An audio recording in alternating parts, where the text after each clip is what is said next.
Hey, all, welcome in to Postgame Show here at S2S Colorado Live. I'm your host, always, Manny. Please make sure to follow through on X 303_Manny, on Instagram at Manny_303. Make sure if you have any questions, anything like that, 970-614-5771. And as always, without you guys, we have no show. I do appreciate the support. And yeah, let's dive right into this. Tough loss tonight. Was not expecting that kind of a performance by Colorado. That was tough. Tough game tonight. Real tough. The Buffs did not do anything particularly well tonight. They have the work's cut out for them moving forward. That was just an all-around mess. Defense couldn't get any stops. Just was not a good performance. They looked out-coached, out-physicaled, out-manned, everything from top to bottom. There was, outside of one play, possibly on offense, where it was a broken play essentially, and Staub threw just flicked one out there. It was really no offense tonight. And again, it shows why Staub was a third stringer. I was optimistic with him that he'd be able to lead this team and they'd be able to do something with him and he would, really, really ignite him. Was not the case. And honestly, he looked like a third string quarterback tonight, right? Love it or hate it. That is what he looked like. Again, still a young man. I'm not taking anything away from him. Tough position to be put in. But in my honest opinion, it is moment was too bright for him. The team was not ready. They looked unprepared, undisciplined. There was just a lot of the same mistakes that we have been seeing since week 1 versus Georgia Tech. This offense just stalls out. There's dropped passes. There's on defense missed tackles, wrong reads. It is it was not a good night for Colorado.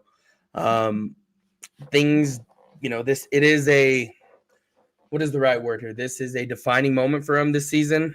Either go this way or that way at that point. And this team right now looks like it's going to struggle to be bowl eligible, if we're being completely honest here. So, again, I'm hoping that they somehow get this turned around. The offense finds their quarterback. They find their groove. But, again, nothing was working. Even running the quarterback read option there. Everyone knows that Staub's not going to keep the ball. Everybody comes crashing down on it. It's just not there for Colorado right now. They need to find some answers. And again, we leave this game again with more questions than answers for the third straight week in a row. Just not the outcome I was looking for. This is a bad loss. The game was 16 points, and rarely do you ever say that game was not even as close as this, but it was a 16-point loss. Should have been much more than 16 points. The defense would hold, bend but don't break, and finally started to break. But again, they still had a horrific night on defense.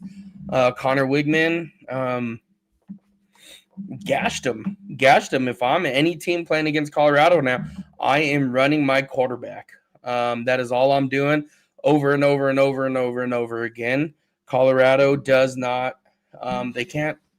Essentially, they can't stop a lot on the defensive side of the ball. They go into man at the wrong times. You see these pick plays happen. It is just, they don't look like from top to bottom, they don't look like a very good football team right now. So there is a lot of work to do this next week. A lot to prepare for. There is a lot to fix. This team has their work cut out for them, and now they have an extremely uphill battle. They get Wyoming at home and then BYU, and they show up like they did tonight. BYU is going to beat the brakes off of them. Well-coached team. They're just tough nose, hard nose. They will come into Boulder and beat them up. BYU, that is.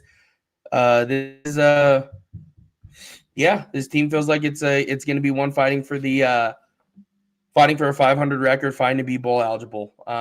This is a bad loss. I don't think any of us were expecting that. But let's just go over some things. So Houston tonight, they had, as a team, 431 total yards, had 21 first downs. The third down efficiency was 7 for 18. But I think if we were to break it down by quarter, Colorado could not get off the field on third down. I think they stopped them once in the first half. And I don't even know how many times they stopped them. It felt like Houston was a lot better than 7 of 18. That was just a rough night. 21 first downs. They went 2 for 3 on fourth down. They ran 77 total plays. Houston only punted once tonight. That you're not going to win doing that. Just a tough night. Time of possession, 36 minutes to 23. Not a good stat either. That third quarter, man, Colorado had the ball for 50 seconds or something heading into after Houston scored, I think with like whatever amount of time left. That can't happen. It cannot happen. The defense was on the field all night long, and again, some to their doing, some to the offense. 3 or 4 straight 3-and-outs at one point in the first half. Second half wasn't much better. That was just a really bad showing on Colorado's part. We dive into it more. Connor Wegman, 15 to 24 for 222 yards. Dean Connors, 22 carries for 89 yards and a touchdown. That one broken play where he looked like he was supposed to throw it and just took off. They ran a toss out right. He was supposed to throw it, did not get rid of it, and kept it and reversed the field. Again, that should never happen. Connor Wigman, 17 carries for 83 yards, 2 touchdowns on the ground. He had no passing touchdowns tonight. This Colorado team has some soul searching to do, right? Stephon Johnson, receiver, 117 yards on 5 catches and a 23.4 yard average. That is a tough night. For anybody, you're not going to win a lot of football games doing that.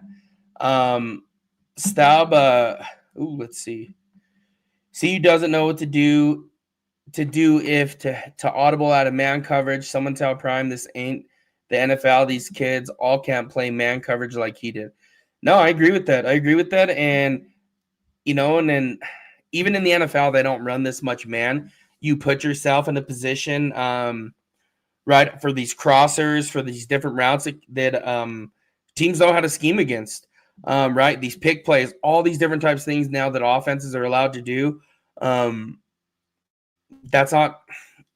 You can't do that anymore. Like it is tough. There's a lot of times within the games last year where they were running straight man. Again, the one that I like to give is against Texas Tech last year in Lubbock. They were there running crossers. Colorado couldn't keep up. Tonight was no different. Like, get out of that. It's not working. Do something different.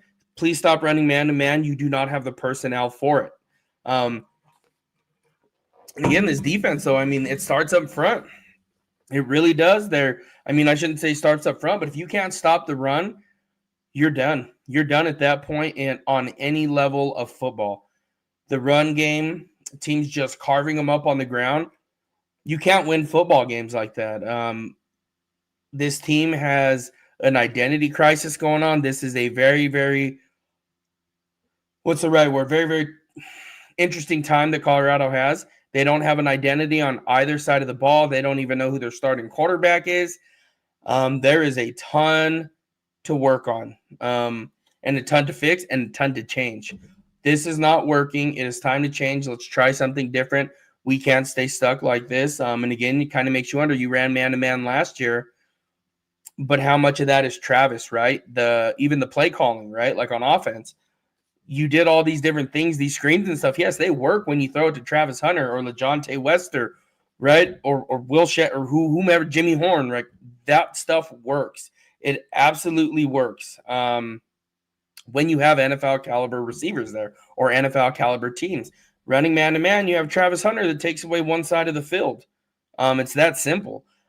We don't have a Travis Hunter. We don't have a Shedeur Sanders. We don't have LeJontay Wester. You don't have Jimmy Horn, and you do not have a Travis Hunter on the offensive end.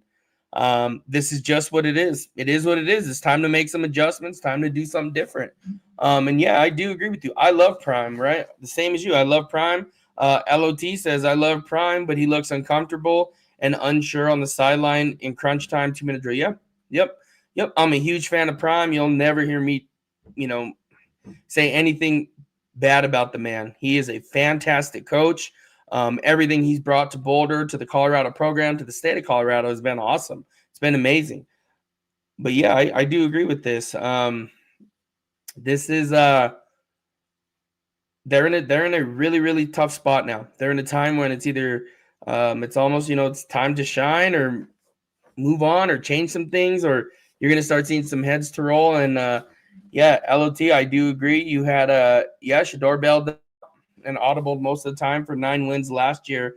Yep. It kind of makes you wonder a little bit, right? And I don't want to say this is all on Shermer. It is not. You have receivers dropping passes. Omarion catches that one from Staub, and he's gone. He's gone on third down there. There was nobody in front of him. He's gone. This is just they're in I'm not crises, right? That's too tough of a word, but they're in some soul searching. They're in soul searching mode now, right? You got to figure out who you are. You got to figure out what you do well. We don't know what Colorado does well. We don't know who does those things well. We don't even know the personnel at this point. Who does this or that? Again, it's an unfortunate situation to be in. And again, it is one that needs to be closely looked at over this next week. Staub, Ryan Staub, we were all hoping for the best with him. That's not it. That's not the answer. This is not the answer. Ryan Staub, I think it was Andre Ward on the call tonight on ESPN, was saying that Staub's the starter moving forward. You can't put that man out there again. We saw the lack of arm strength tonight. We saw one read and freak out in the pocket. That's not the answer. He's not it. He's not the answer. Again, I love Staub. Love that young man, but this is not the direction of the program. This is not the future of the program. And again, that's okay to say, right? They recruited Julian Lewis for a reason. And at this point, right, the next move should be, you have to let Julian Lewis play. It's as easy as that. Let's see. Chad says, I'm not sure what benefit there was leaving Staub in down through the scores. There was zero. It was zero benefit. And it showed. He underthrew a ball again, threw a duck up there, let it hang, and picked off. There was no benefit there. And again, it's the next move is you let Julian Lewis play. Let him develop. Let him get that developmental year out of the way. Julian Lewis is the future of this program. Julian Lewis is going – if the Buffs can get to the promised land in the next two years or so, it's going to be led by Julian Lewis. This is the future. The future is now. And again, he's a young player, right? Like we talked about, still 17 years old for a week or so. But it's time. It's time. The future is here. Future is now. Let's let Julian get going. He's had 2 drives on the year where now you've had Salts play a full game. Now you've had Ryan Staub play a full game. Only one who hasn't is Julian Lewis at this point, and it is time. And again, if he struggles, you leave him in there and let him develop. It is now time for Julian Lewis to be on the field. It is now time for him to lead this team. Future is now. I think we're talking about stuff. I feel like he lacks awareness at times where he's out on the field, where he's out in the pocket. Yeah, it's one read and take off. Completely agree. If the first read was not there tonight for Ryan Staub, he panicked. Really, really started to panic. Leave the pocket. What am I going to do? There's no pressure. Some of those, there's no pressure, zero pressure at all. And he would just take off. And it was like, dude, what are you doing? Like, stop doing that. Hang in there. Let the play develop. Find somebody open. But it was one read, and he would take off and get happy feet at this point. So, this is where we're at. This is exactly where we're at. It is Julian Lewis time. It is time to get him out there. Time to let him start developing. People say don't watch anymore, but year one and those 3 wins in a row, I got hooked. Can't stop. dreaming for the best. Yeah, absolutely. Like, I'm not going to stop watching. I'm always going to continue with this. Huge Buff fan. And again, through thick and thin, you just stick with them. Stick with them. Continue to show up. And again, we're season ticket holders. I'm gonna be there next week. Next week, hyped as can be, ready for the team, right? Like, next week at this point, Friday night, y'all are gonna be on here. You're gonna see me talking about how good I think the Buffs are, and this is the point where they turn it around, right? And there's still part of me deep down inside that's like, yeah, they're going to turn this around. Julian's going to come in and he's going to show out. He's going to ball out. And this is why we recruited this man here. Or this young man here. So again, don't feel sorry. Don't apologize for that. We're all in this together. We're all in this together. So, let's see. Tony R said, I didn't realize how good Shador was until I've watched the team this year. Yeah, I think a lot of people took it for granted. Watching Shador because of all the negative publicity he'd get, the negative press he'd get. It was the first game I saw him play Shador for Colorado. I was like, well, actually, I shouldn't even say that. For Jackson State, when I was watching him, I'm not going to say I watched Jackson State games. I did not. But when Shador stepped on campus, I started watching Jackson State games, and was like, man, this dude is a baller. I was pumped when he got here, and after the first game he was here, I was like, it's on. It is on. I remember telling my wife, this dude's a first round quarterback. Again, he should have been, but I was pumped for Shador. Just extremely excited for him. So, don't he deserves to have his number up there. Right, retired. And again, I don't care what anybody says. Say all you want, whatever it is. Shador's number is retired for a reason. Let's see. Is Prime Lever or Shermer developing the QB, or he was QB coach? Who does Juju trust or transfer? Man, Leftwich. I was reading a little bit about him this week. Part of it said there's some. He's like a part-time coach that's not there every single game, not even there every single practice.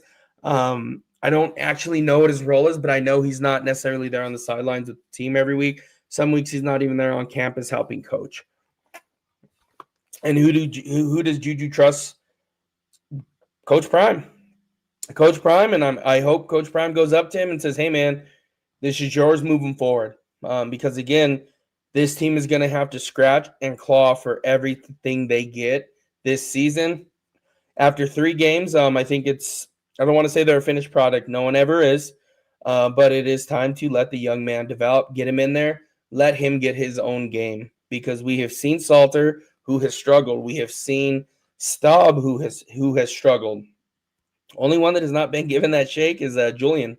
So I think it features now. It is time for Julian.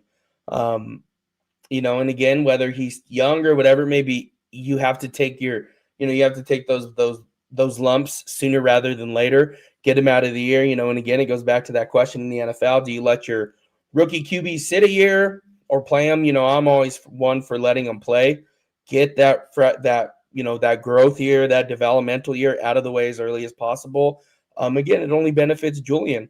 And again, let him get that first game. You are going to see progress made with him. Julian Lewis is no slouch. This dude is, again, like I always talk about, this is one of the best high school football players, quarterbacks I have ever seen.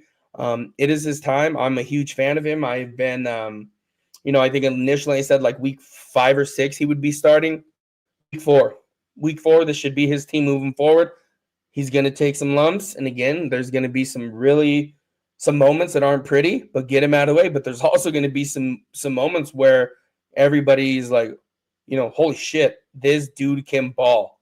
And that's going to keep this hooked. But it is time. The Julian Lewis era has arrived. The time is now. The future has arrived. Let's see. I'm worried now for next week. I wouldn't be. I think this game's going to be a lot more. This game's going to be closer than it should be. But at the end of the day, Colorado's going to win this game. Give them by about 2 scores. This still is Wyoming, right? Your G5 school. It is going to be closer. They're going to show up with that energy. But again, it's this is what this is. So you're right, bro. BYU will win by at least 17 or more. I'll be the point. Yeah. I mean, here's the thing. Julian Lewis shows up, and again, if they let that young man play, develop, get him ready this week, get him going, we're gonna be very excited watching him against Wyoming next week. If this is the path they decide to go down, you are gonna see some throws that are we're gonna be like, holy cow, why was this on the bench? Why isn't he starting? But then you're also gonna see some throws that are gonna make you scratch your head a little bit because he's young, or some decisions. So again, this is the time. It is the time. Let that young man develop. This is the future of the program.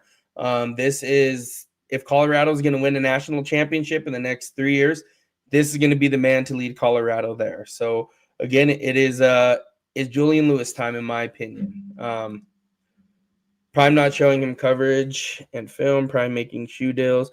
He needs a coach dedicated to him. Just my opinion. Okay, yeah, and I mean, again, we still don't know what's going on behind the scenes. Maybe that is what Byron Leftwich does. Again, we don't know. Those of us that aren't as tied into the program, we don't really know what's happening, what's not happening. So, but yeah, I think it's Julian time. Let's see.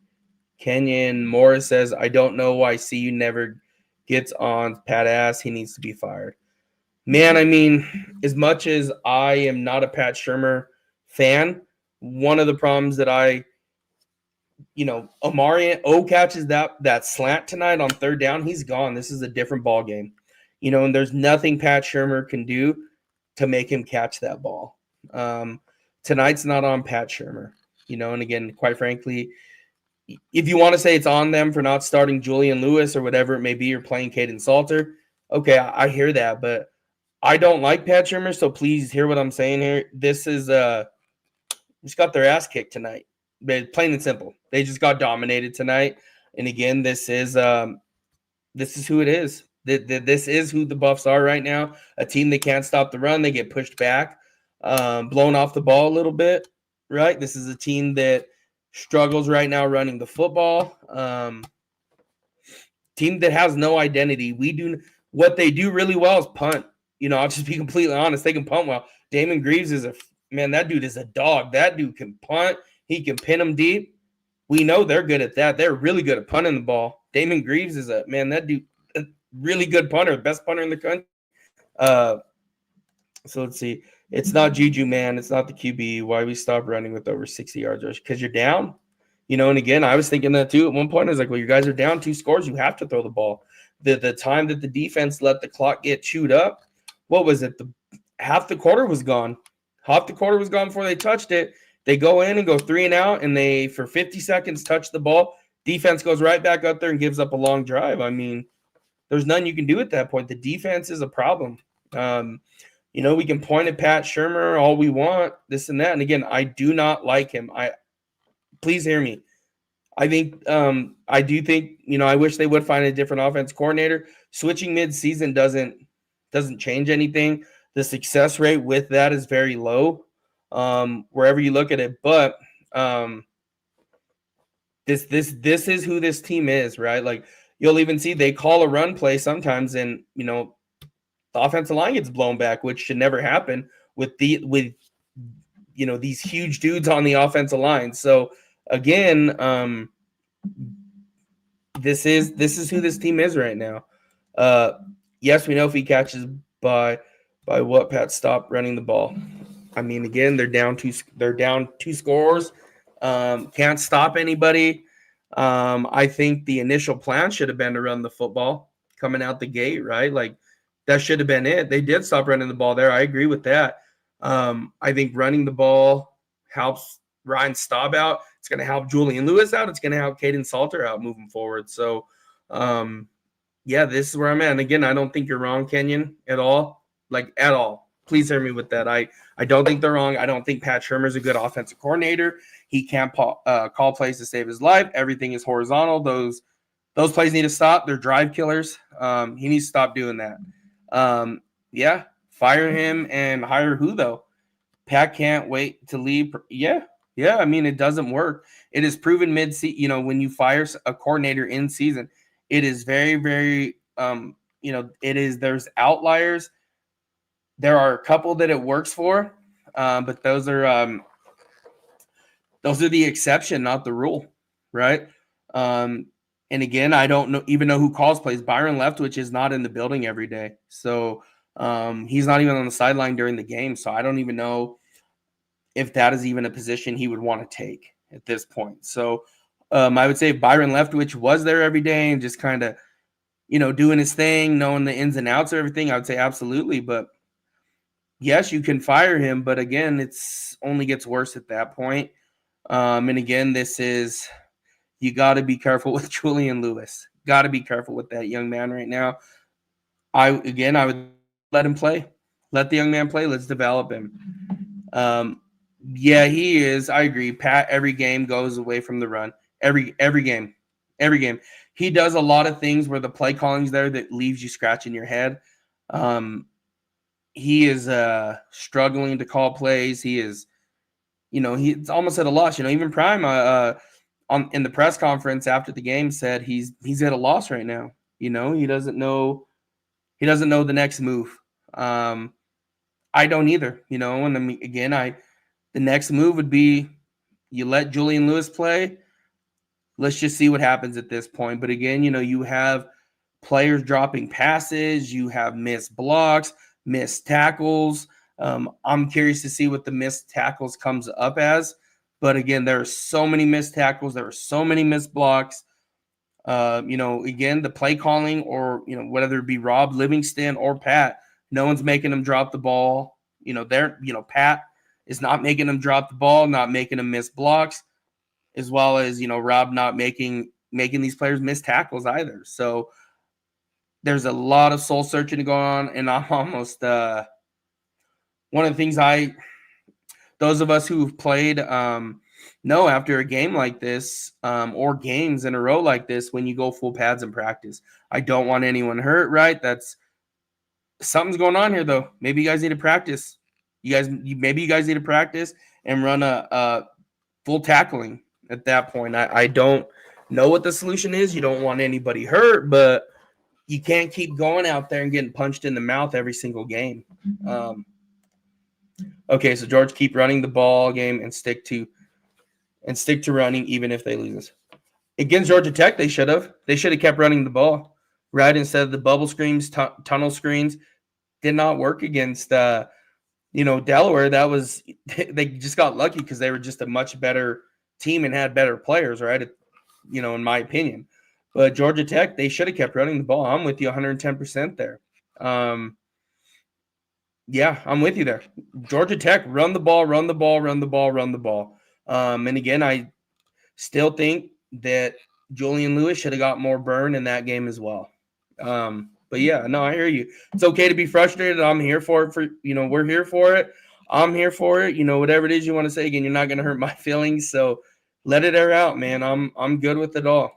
Yeah, we screwed because Prime doesn't have the playbook with him on the sideline during the game, so he can't tell the OC to audible if shit ain't working. So we trust Pat to do everything. Yeah, I mean, right? Yeah, we have seen that. A lot of the time, microphones up, and again, time. But right now, one of the things that does worry me about playing Julian is letting Pat Shermer get a hold of that young man and messing him up, if that makes sense. So again, I don't know what the play calls are. I don't know what the game looks like. We're at in-call plays, those kind of things. I don't know what that looks like.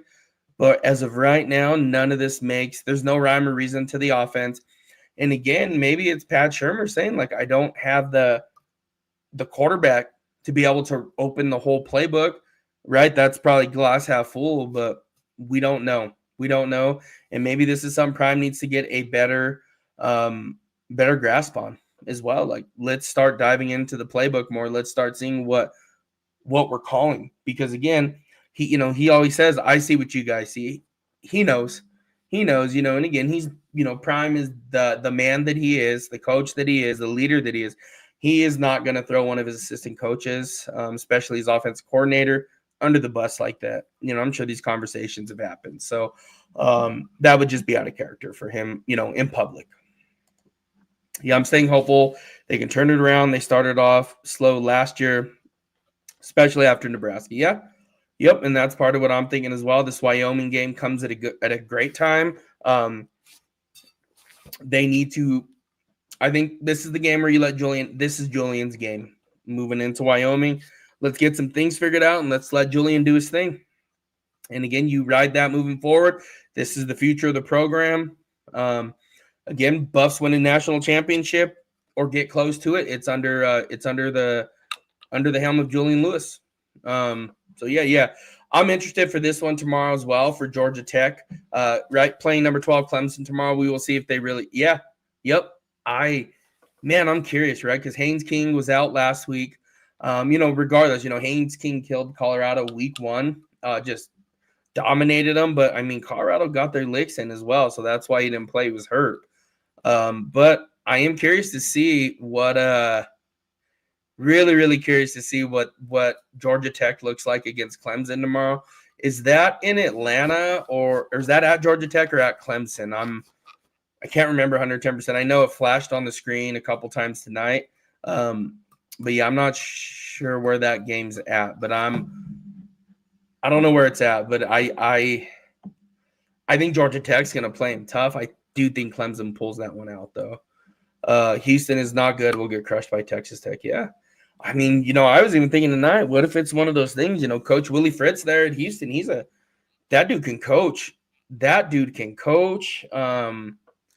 Man, he's a hell of a coach, if you were, tuned into on Wednesday when I had Parker Locked On Cougs on, he hosts the Houston football / basketball channel there for the Locked On Podcast Network. He was talking about it, he's just like, there's tons of new players here. And again, you look at it, Houston hit the portal. I don't know if they get crushed by Texas Tech. I'm kind of still curious about Texas Tech. So we'll see what that looks like. But right now, Colorado, they look tough. They look rough. Tough to watch play right now. It is they're confused. Man, there's just confusion everywhere. And again, it is in that partly can be because there's no set lineups as well. Like it is all kinds of different people in. There's different, like even on the defense, like I don't even like the safety switch constantly, right? You're running the corners, right? There was Makari Vickers was playing, and then you look, it's RJ Johnson. It's like you guys got to stick with something at some point, right? Even your linebackers stick with something. Your DNs, and again, I get subbing out the defensive line, and real quick, my goodness, Alex McPherson, holy shit, that dude is a true freshman. Him and London Merritt, like, man, that was crazy. They are those two are almost at a point where they are going to start soon. Like that is going to be the starters. Those two looked phenomenal tonight. Even the limited snaps they got the previous 2 weeks. Holy shit, though! But they look amazing. Those two, those two have earned more playing time. But Alex McPherson, that is a true freshman out there, number 98. Man, I loved watching him play tonight. That dude brought it. How that kid was only a 3-star coming out of IMG Academy is beyond me. Holy shit, that dude can play. He looks like he's ready to enter the NFL draft right now. Like that kid is a monster. He popped off tonight. He popped off the game tonight. Every time he was in there, it was like, oh, there's McPherson. Every time he came in, I was like, oh, Alex McPherson's in, and he would do something, right? Whether it be a pressure, knocking someone back, getting a push, and then even London Merritt, like, if Colorado's DBs knew what they were doing, man, those two almost forced a couple turnovers. But, man, I am blown away with Alex McPherson. He is he might be my new favorite Buff right now today. And I'm a huge Julian Lewis fan, but Alex McPherson, my God, young man, please keep up the work. Like, you are balling out of control. I'm excited for you. You were blocked punt last game. This week, you just play with your hair on fire, and you look like at times he looked like the best player on the field. So I am man, I'm thrilled to watch him play. And London Merritt was those snap the what was it? He almost caused an interception, which again I'm gonna have to watch them all 22. But that safety in the end zone when that was thrown up like that should have been picked. And London Merritt caused it. So I am those two young men, shout out to you two. You guys are terrorizing the game. Just they're wrecking the game for the offense. So I'm man, I could not be more excited. But Alex McPherson, you're on my radar. Dude, I'm man, young man, keep doing your thing. You up in that game? Okay, so at Georgia Tech. Yeah, at Georgia Tech. I mean, I would not be shocked if Georgia Tech pulls that off tomorrow, and then we start to see Haynes King getting that Heisman talk. But this Houston team, no, this Houston team's not Georgia Tech. So, I'm not even going to try to sugarcoat and be like, well, this team, that's not who this is not it. And yeah, yep, Coach Fritz, yeah, got like 300 wins. We were talking about that earlier in the week with Parker from Locked On Cougs. Yeah, he was said we were talking about it, right? His team's at Tulane. Yeah, Coach Willie Fritz can coach, man. Like his team takes his identity. He was he did his thing though for sure. Livingston is not creative. I mean, they just run straight man to man, cover one, and then they blitz on 3rd and 14, which I still don't understand. Like it's sit back a little bit. You know what they're doing, 3rd and long, and you're blitzing, like but it's not like blitzing like like 1 or 2. They are blitzing like 7 or 8 guys at that point, and typically it's 8, and then you leave 3 guys in coverage. It is that was head scratching. That was very head scratching as well. So just something to monitor. And again, I don't think they have the horses this year outside of a couple players to keep running man to man, cover one, and leaving your cornerbacks on islands. So we'll see what that looks like. But again, at the end of the day, Rob Livingston is. I don't have so much of a problem with him. I have a problem with all the missed tackles, and that can't continue. Yeah, what is your realistic expectations for CU this year? Maybe get to the Kmart Bowl. Is Kmart still a thing? I'm not sure if the ones that have been around where I live here in Colorado.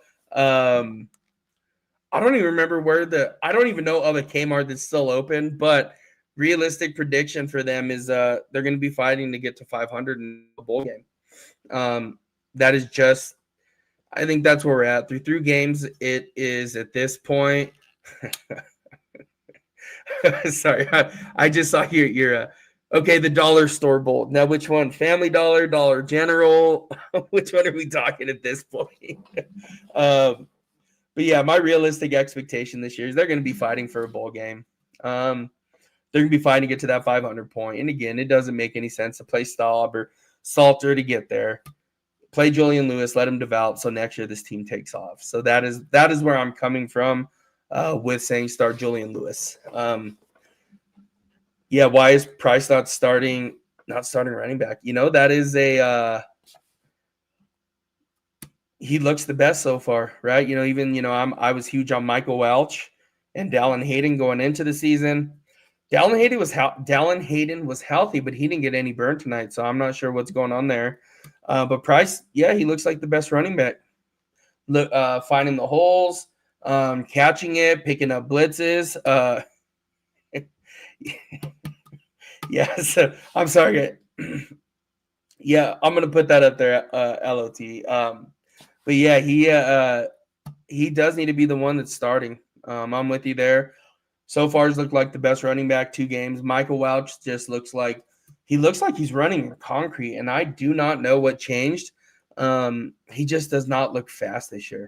So I'm not sure what the problem is with Michael Welch, but I really thought this would be the starting running back for the Buffs and the Bell Cow. But I think it should be Price now moving forward. And I think this team, let these guys get on a roll, let them get touches, and let's just get rolling. Play the players that are playing well. Doesn't need to be this massive rotation anymore. Like I think we kind of have figured out what works, who works, and what doesn't work. And again, Alex McPherson and London Merritt as well. Play them. They're true freshmen. Play them because they are causing havoc for other teams. Like, part of me even thinks to myself, like, how in the hell did you scheme for that at IMG in high school? Like, what were teams doing? Like at that, like it comes from, if it doesn't come from that one, I don't even know how you block that in high school. Like you have a college teams that cannot block these two. I'm a little blown away with that. And LOT, yeah. You old geezer, you remember Kmart? Yeah, I do, man. They used to have what is crazy though, they would sell like all the NFL teams, right? Like you'd go in there and you would just look at it, right? Like wherever you are, it didn't matter, right? There's like Cowboys, Steelers, Raiders, there's Eagles, like they had everything, every team. So and it was cheap though. So I remember going to Kmart when I was younger, and I absolutely remember Kmart. So, but maybe the Dollar General Bowl, I'm not sure, but they're going to be fighting for a bowl game this year. Realistically, this is a developmental year, and I'm cool with this. So, wide receivers dropped too many passes. Yep, and that's part of it. They didn't do Staub any favors tonight. And again, there was a point, right? Staub goes for, what was it, 3 or 4 straight 3-and-outs. He shouldn't have been playing. After that, figure something out. It almost seemed like some stubbornness. And again, I know before halftime, he put 2 drives together. That pass that he flicked, shoveled, whatever you want to call, flicked out there to Omarion, that Omarion should have took to the house. But, man, that was like half the yards on the game for him. Staub didn't play very well tonight. Nobody did. Nobody really.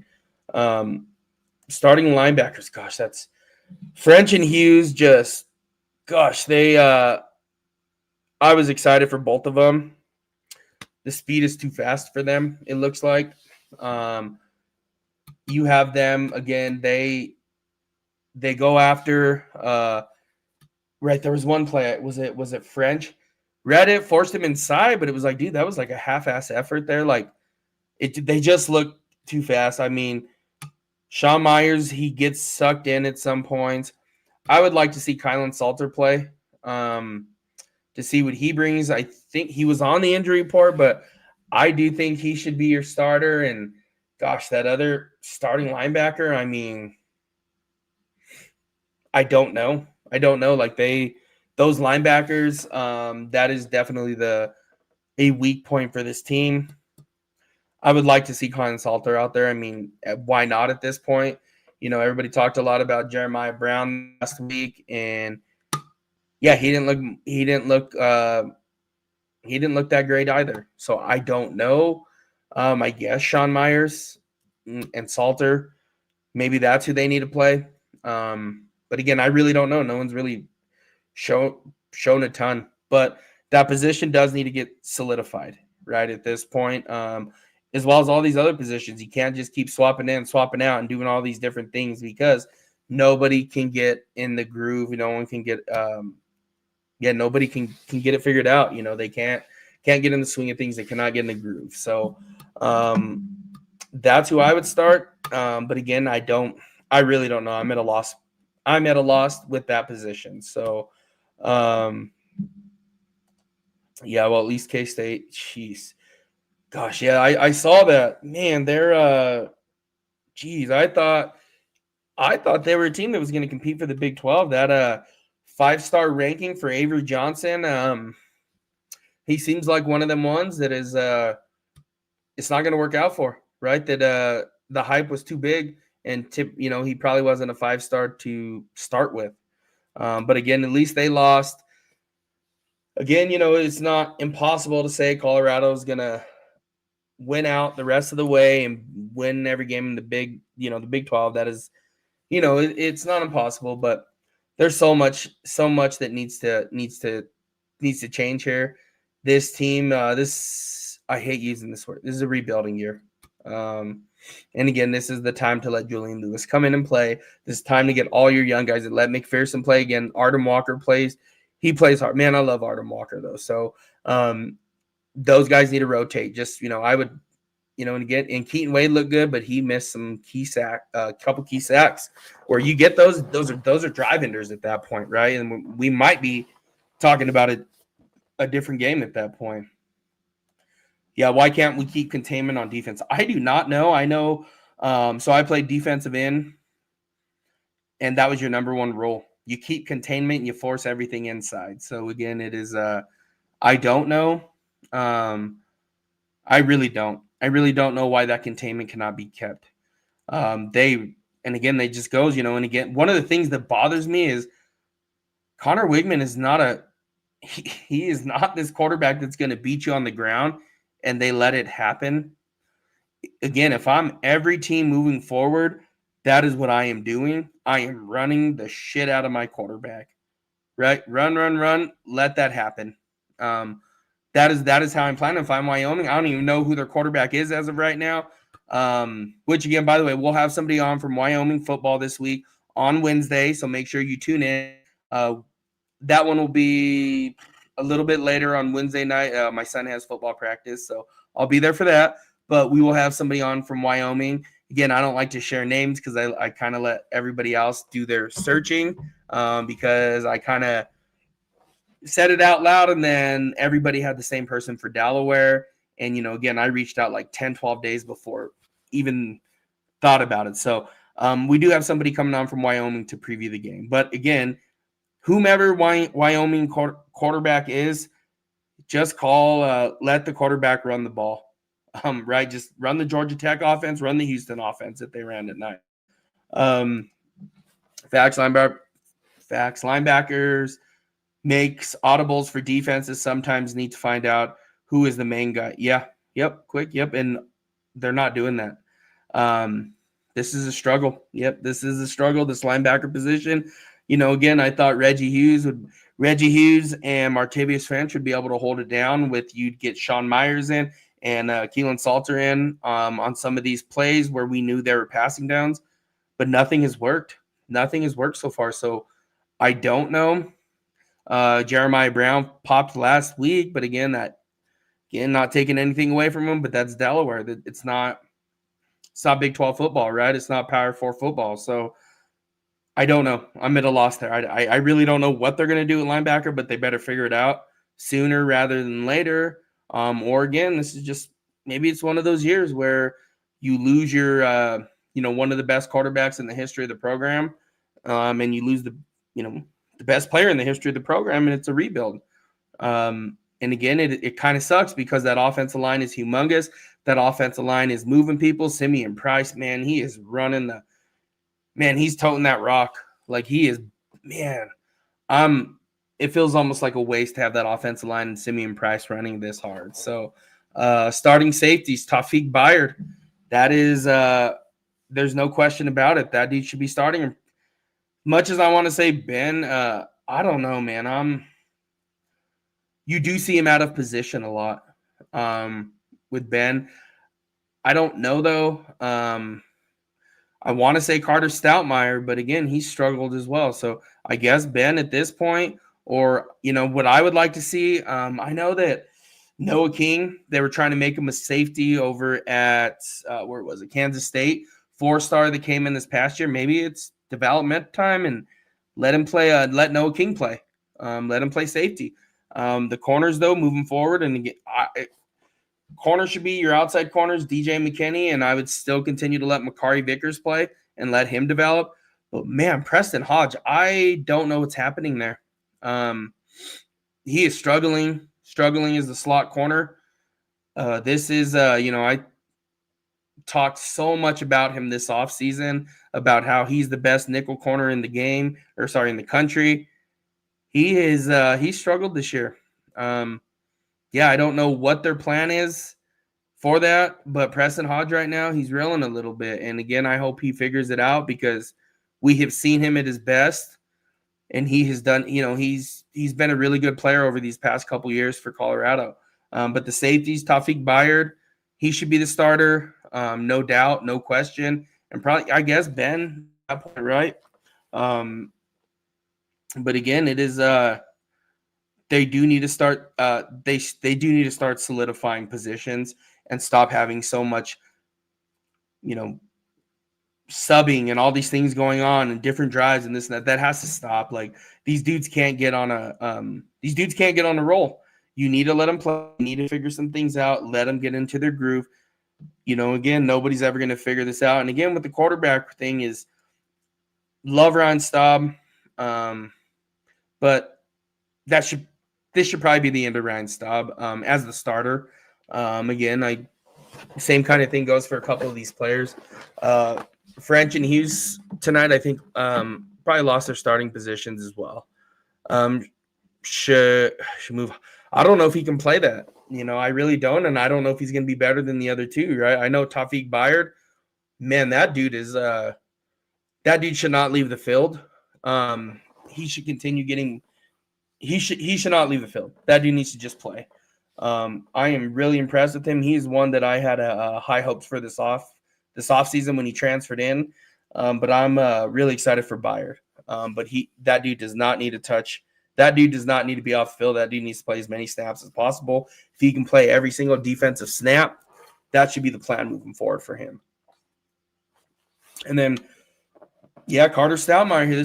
This was supposed to be a breakout year for him. He's struggling. Just missed tackles. And again, I'm not sure what the plan is moving forward at safety, but it does have to get solidified. I mean, Cam Michael was supposed to play some safety. And again, I don't like trying things anymore. I think we're a little past that after the third game of still trying to figure out rotations and players and all these different things. But I mean, I really don't know who you play at that other safety position. Right? Ben Fantasy, he's out there. He gives 110% effort when he's out there, but does not mean that he can keep up athletically, physically with these other guys. And again, I love the dude. His story is amazing, but I don't know who that other safety is. How would you grade Shermer play calling for the game or in like overall? Because if we go overall, let's just go break it down by the first two games, an F. Right? An F would be the first two games. Tonight, I don't know, just because it's just there were so many things going wrong tonight that I really don't know about, like, right, the drop passes, the missed blocks. I really don't know how to grade tonight, to be honest with you. I mean, a D, I guess, right now for tonight. D plus, I would say. Again, I don't know if it really matters if you put a plus or minus or remove it completely out of there with a D grade. Just call it a solid D, I guess. It's called a solid D. We really don't know because they couldn't get a lot going. And again, how much of that was on Staub trying to make one read and freaking out, or how much of that was Shermer saying, hey, like, if this read's not there, then, try to make something happen. So again, we don't know. We don't know that conversation that happens, but I don't think his play calling tonight was horrible, but the execution was just really poor tonight. If I'm being completely honest. So maybe, I'm going to bring that up on Monday's show, once I get some time to sit on it, rewatch the game without all the emotions involved, right? But yeah, I would say just, if I can grade off the top of my head, just a D tonight. But the first two games were Fs. Those were horrifically called. That was the Georgia Tech game, in my opinion, that was on him. That was on him. Because again, you get Caden Salter, and again, you still do not know how to use Caden Salter. Why did you get him? What was the point of getting him at that point? So, the assistant head coach, who is it? Is it?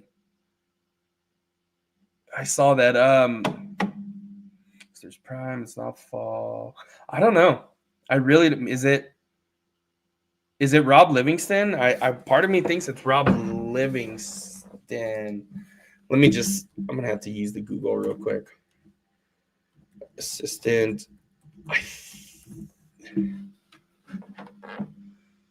Oh, let me see.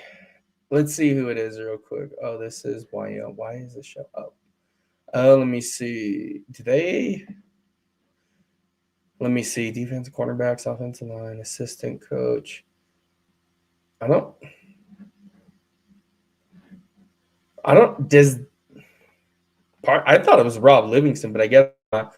It doesn't look like I don't see anybody listed as the assistant head coach. Was that maybe a last year thing? Not sure. Um, yeah, solid D. I don't know if there's such thing as a solid D. um, but yeah, it was a D tonight. And again, I'm sure after watching some film, we'll see some things. But what I don't like though is the against Delaware, so many routes were run is under that 10-yard mark. They were set up for failure. Again, I'm hopeful that is not the case tonight, but it would not shock me if it is. So you may see me on here on Monday's show given an F report card, whatever that means. But yeah, that is yeah. Why to see you lack physicality? I don't know. I really don't. They have Warren Sapp there, Pecco. I mean, I really do not know. Andre Giroud, there's no reason for it. Even tonight, I agree with this, though. It looked like at times they were afraid to get hit on the offensive end. Part of me is like, why did O drop that ball? Like, were you afraid to get hit by somebody? Right? Even Zach Atkins dropped one. It's like, dude, like, you're over the middle. Yes, you're going to get hit. Like, this is part of your position. So, I don't know. I really don't, but I did notice that as well. Like even with the receivers, and then they just get the outside of those freshmen tonight, for the most part, they're getting their ass kicked on the D line. When you give up that many rushing yards, that's typically what's happening. And again, these are backup. What was it? Almost the whole line was backups at one point. It was like 4 out of the 5 were backups. That should not happen. So the physicality is a problem. After the Georgia Tech game, we kind of seen that, right? I didn't want to say 110%, but we all saw it last week how Delaware was able to make some plays as well on the defensive line and offensive line was troubling. They do lack physicality. There's what is it? Xavier Hill and Jordan Seaton are physical as shit on the offensive line. But and they get beat though in other places where it's like, dude, like there is no reason for this. Like, just get out, fire out, knock the defensive line back, knock them on their ass. Even you guys are massive. Even the chart they showed tonight, they outweighed them by, was it like 60, 70 pounds at one point? No reason for it, but the physicality is not there. And that is not just in the trenches. That is everywhere. These dudes look like these young men look like they're afraid to get hit, and I'm sure this is something Prime's going to address. But they did get physical tonight. I'm struggling. I'm struggling with this tonight. They're not a physical team, right?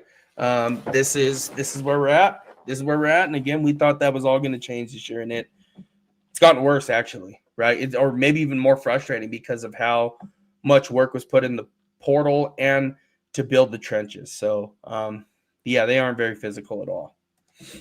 On defense, it's 3 guys against 6 offensive blockers and 1 guy in the edge rushing QB, probably 90%, and they won't change the front 4 scheme. Yeah, I don't know. I just think Alex McPherson earned more time. I still can't believe that dude. That dude is a true freshman. So LOT, I'm going to date myself again here. If you ever seen the movie The Program, if you haven't, that movie's awesome. But there's a player named Lattimore on the defensive line again. He was like on all kinds of like PEDs and stuff. That is not McPherson. That is not what I'm saying. But go watch that movie and you're gonna watch it. Classic. There you go. Yeah, The Program, Lattimore. Like I'm like, man, that's McPherson. So minus the PEDs and all that stuff. So I am. He is. He's crazy. I mean, he is pretty wild though. Yeah, that movie's awesome. I just wish we had an Alvin Mack on the team right at linebacker, so that would make it even better. But then they need an Alvin Mack for sure. So dating myself a little bit there, but that movie is fantastic. So Yeah, you definitely. Man, I'm not that old, so only 37. So, but yeah, that program's sweet though. If you guys ever want to watch a good college football movie, one that is never brought up, watch the program. It is it's a fantastic movie. Yeah, we both are geezers, man. I agree with you, but yeah, definitely check out the program. It is a cool college movie, and again, you'll get that reference, like be like, oh yeah, that's who Manny was talking about. That is Lattimore. Yeah, that's Alec McPherson. So, and again, not saying the PDs right, so please hear me when I say that. But man, I am impressed with Alex McPherson. That 3-star ranking that he got coming out is this dude's playing like a 5-star. So that dude, if he gets more if that dude becomes a starter, he could first or second team Big 12 right now. Like I am beyond impressed with him. Man, I'm gonna end up getting me a McPherson jersey at some point if this continues. So, but yeah, really excited for that. So, but yeah, let's see what they do moving forward. They got a lot of they got a lot of work to do. Is it better than the Water Boy? Man, I don't know. Me personally, oh man, that's tough because they those are both good football movies. The program's more realistic and more serious.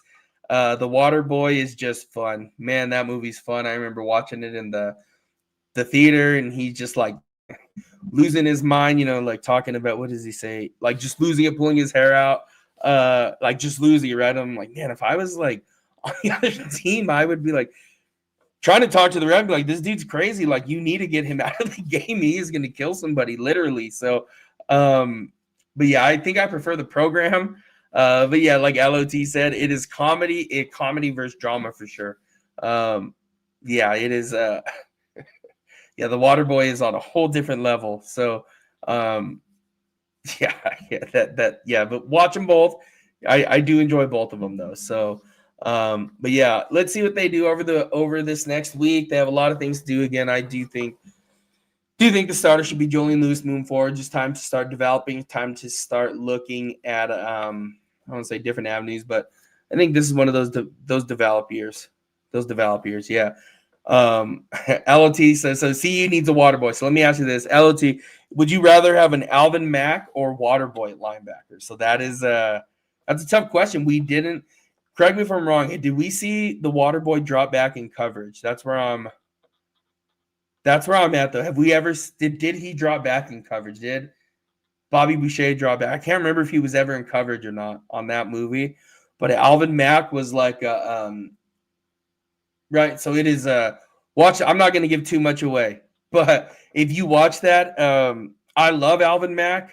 I don't know I don't know that one. That is, yeah. Oh yeah, K-State 1-3, so good for them. But yeah, it is a good question. Waterboy or Alvin Mack. Man, that's for the CU Buffs. Gosh, that's tough. I'm going to go with Alvin Mack since we already have a Lattimore on the team. So that's who I'm going to go with, or Latimer. Latimer is his name. Yeah, the defensive lineman. So let's go with that. That way we could recreate the program there. So, yeah, baby. How he says it, yeah.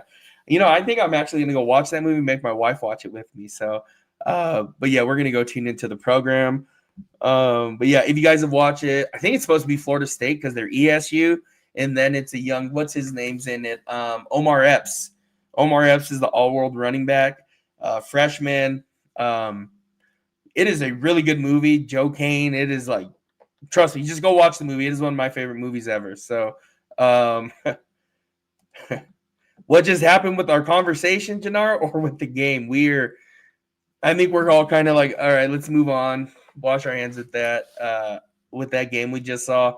We were talking about the Water Boy and the program, the two different movies, and yeah, we're way off topic at this point. I think we're all pretty pissed off and figure out a way. Yeah, the game. I don't know, Janara. I don't know. I was excited for Stabby. It's not it. He's not it, and that's okay. I think we're in a rebuild year.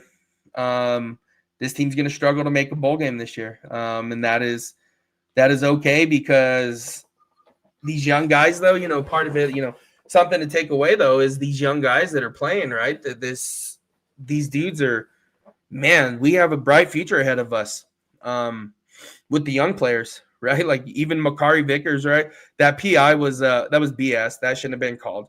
But you have Makari Vickers, who what is he, a sophomore? You have players and right, Alex McPherson. Gosh, I almost called him London Merritt. You have these guys here, Julian Lewis, right? You still have your Quentin Gibson, Quanell Farrakhan. Like this is still a young team. I mean, even Michael Welch is a sophomore at this point, right?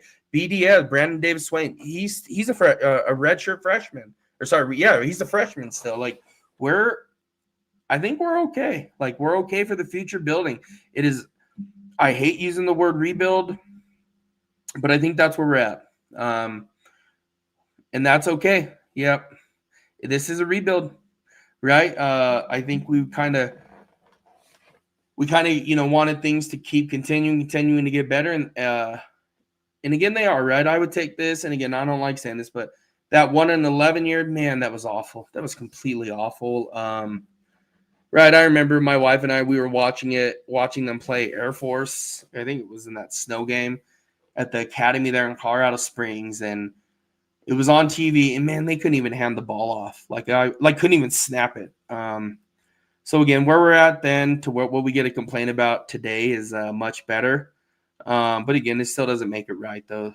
Right? It still doesn't make it easier. So, through 2029. So I guess rebuild it is. It is. But if let's just take a moment to look in the future a little bit of with these young guys that are on the team.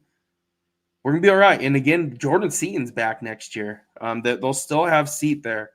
So I think we're gonna be okay. Like even Bayard will be back next year. Like they are, and again, they do have to make some progress because again, the portal is a whole different thing. But your bookends are gonna be Alex McPherson and London Merritt. Like, gosh, that is and then you have BDS in the middle, right? We're okay. And again, maybe they will turn it around and win 7 or 8 games, which is cool, but or turn around and who knows, right? And again, here I go getting ahead of myself. And right, Julian Lewis gets in, he lights it up and all these things, right? Or Caden Salter just starts being Caden Salter again. But there's a lot of stuff still ahead of this team. They still have everything to play for, right? Again, but I think 6-7 wins I think that's about fair for this team. 5 to 7 wins. Let's just call it that. Yeah, I would be cool if ROC or Staub are not it. But where is our defense? Non-existent right now. A rebuild year, and again, let those young dudes play, right? Because if you think about it, Brandon Davis Swain, BDS, London Merritt, and Alex McPherson are freshmen, right? That's 3 out of the and again, Jaheim Otis didn't play tonight, but he still has another year of eligibility as well. So linebacker needs to be figured out. I don't know what the plan is there. Linebacker does. My hope is that they go out there and get 2 linebackers in the portal, or hell, even let Rodney Colton. I always want to call him Rodney. I don't know. Rodney Colton Jr. develop, right? Or for the 4-star coming in. I think they're going to be okay. DJ McKinney will be gone next year. But again, you have the Preston Ashley coming in, but he'll learn probably won't start, probably won't get a lot of burn. But I'm really excited though for the future of this team. Where I am struggling with though is Preston Hodge. I'm really struggling with that because I thought he was going to step in and really, really, really make his name, establish his name, and be, a corner taken in the first 2 rounds. So, and yeah, Seaton is an animal. That dude is like, gosh, man, that dude is, that's a whole different kind of guy. Like that dude is an NFL player. That dude right now is playing as the best left tackle in college football. You can make that argument as one of the, if not the best left tackle in college football. That dude is just, he's an animal. He is amazing. Just really glad that he is one that we get to watch every single week, right? I don't want to take him for granted whatsoever, but he impresses. I think, him playing that position and dominating, But what I also like to see is the audibles he makes. He's out there pointing out to Staub, to the quarterback, Salter, everybody, like pointing out the protections. And it's like, dude, you are a sophomore. Like, so Seton is just the mental aspect of the game is very impressive to me for Jordan Seton. And again, can't overlook what he does physically on the field, but gosh, he is that is a whole different dude. That is one of the best left tackles. He's probably he'll leave CU as the best offensive tackle, possibly even the best offensive lineman ever. Lace him up for the Buffs. Do you bet football? If you don't mind me, no, I don't actually. So, I tried to years ago, and I just kept losing. And I was like, man, I suck at this. And then tried getting some some help from some friends in these different places. No, I don't. And again, I have 3 boys, family, right? All these different bills. So it's just kind of, I don't really have that kind of money to bet. It is fun though. It is fun. And speaking of that though, so next week we'll be going over some things that if you guys do they can help the channel out. I'm going to start giving out a code. If this is something you're into, to sign up, and it gives a kickback to the show, to myself. The company, the Voice of College Football Network, has I can't remember the name of the company. It is major though, pretty major sponsorships. So I'm gonna start pushing that out next week as well. So tune in on Monday. But yeah, I don't bet. I have friends that are super into it. But maybe if maybe once we start getting a little bit more involved with this, maybe. But I just I struggle with it. It just feels like you're never gonna win with it. And then if you do, it's almost like you're going to keep chasing it to try to win big again. So, but yeah, I don't think poorly of those who do or anything. It's fun. It is fun, right? Like, it's part of the game now. It's fun. Yeah. I don't need, and that's okay too. But I think too, I wish I had money to bet though. I'm going to be completely honest. I wish I had a lot more to bet though, because I probably would if I had it. But yeah, so I'm going to tune in Monday. I appreciate you guys so much for being on here. Buff line's always open, 970-614-5771. Follow me on X at Manny_303, IG at 303_Manny. I appreciate every single one of you guys. Really a lot of fun. If there's anything to take away tonight, go watch the program. And maybe that's one of the questions we'll start the show off with on Monday. Who would you rather have on the Buffs? Let's do that. Who would you rather who would you rather have for the Buffs at linebacker? Bobby Boucher or Alvin Mack? So make sure you watch the program. Watch the Water Boy over the weekend. And let's figure out who we would want as one of our starting linebackers. But with that being said, Bobby Boucher would bring that physicality to the Colorado defense and team. But just we'd have to just you'd have to make sure you're drinking water at that point, not Gatorade. So, but again, I do appreciate you guys, and yes, we want Juju. It is time. It is time. I have my Julian on earlier, but it's time. It's time. Let's let that young man develop. Let's roll with it. But next weekend we'll be there at the game. Next weekend we'll be there at the game. So and then too, I know against Delaware, we have season tickets, and I had how many for that game? 3 extra tickets. So please follow me on X. I was trying to give them away for that game. So if you're here in the Colorado area, sometimes, because again, I have 3 boys, and these next 2 weeks with the 8:15 kickoff time, they will not be able to make it.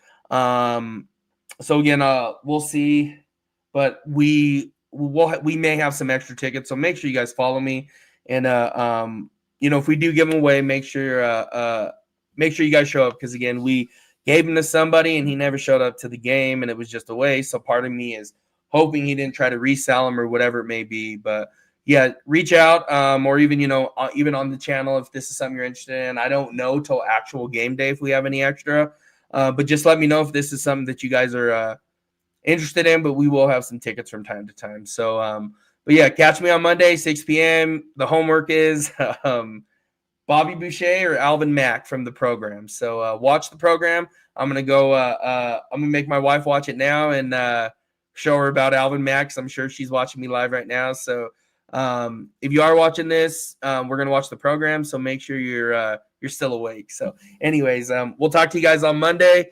Enjoy the rest of your weekend. And yeah, the Julian Lewis era has arrived, hopefully. So as always, Buff Nation, appreciate you guys. And like our Heisman Trophy winner, Travis Hunter, said after getting that award, "Go Buffs, baby." All right, guys, have a good weekend. Catch you on Monday.